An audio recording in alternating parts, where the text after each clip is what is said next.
नमस्ते बच्चों, Sonia Verma Hindi classes YouTube channel में आप सभी का स्वागत है।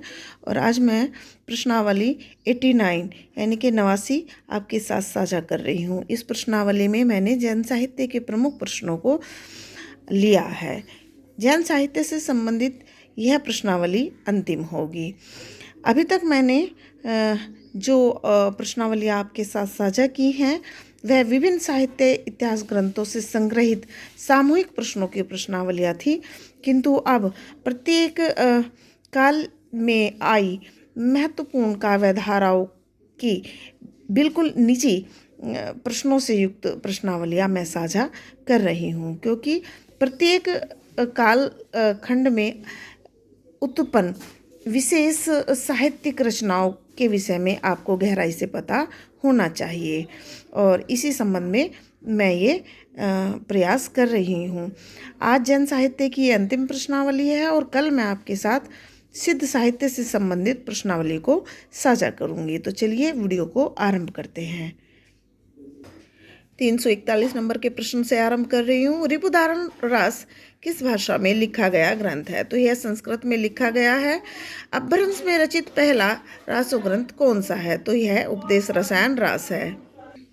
उपदेश रसायन रास के रचनाकार कौन है? तो मुनि जिनदत्त सूरी उपदेश रसायन रास के रचनाकार हैं।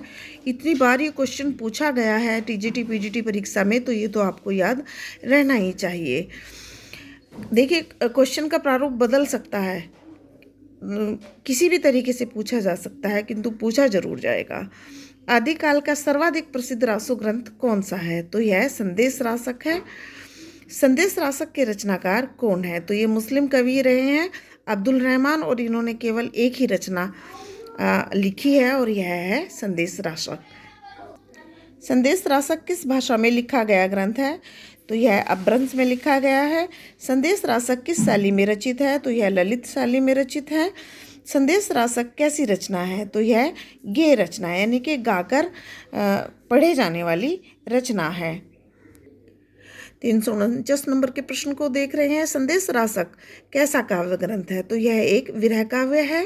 फागु काव्य परंपरा के प्रवर्तक कौन माने जाते हैं? तो जैन साधु फागु काव्य परंपरा के प्रवर्तक माने जाते हैं। फागु काव्य में किस तत्व की प्रधानता है? तो इन काव्य ग्रंथों में गीति तत्व की प्रधानता है, यानी कि यह गाए जाते थे।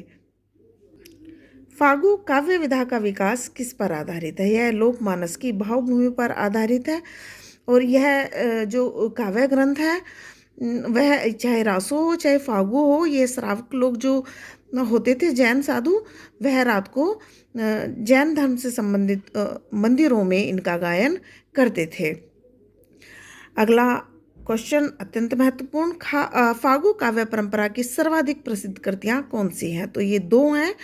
इनमें पहली है जिन पद्मकृत स्थूलीबद्ध फागु और राजशेखर सूरीकृत नेमिनाथ फागु।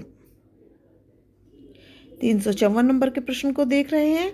फागु काव्य किस ऋतु का काव्य माना जाता है? तो यह बसंत ऋतु का काव्य है, यानी कि इसकी जो रचना होती थी वह बसंत ऋतु में हुई है और इसका गायन भी बसंत ऋतु में ही होता था।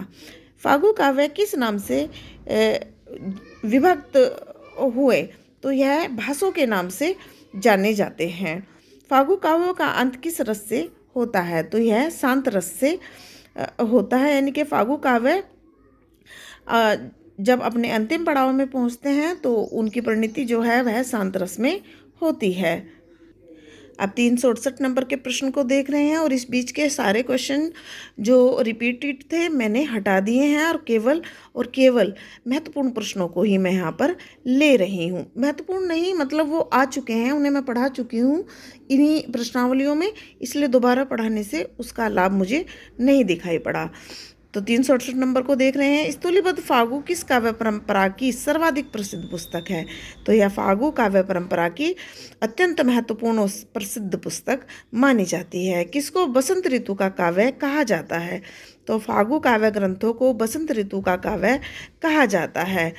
किन काव्य ग्रंथों का अंत शांत रस में होता है? तो फागु काव्य ग्रंथों का अंत जो है वह शांत रस में होता है। और अंतिम प्रश्न इस प्रश्नावली का, और अंतिम ही प्रश्नावली है और महत्वपूर्ण प्रश्न है, जैन साहित्य में सर्वाधिक राम कथा का वर्णन हमें हुआ मिलता है।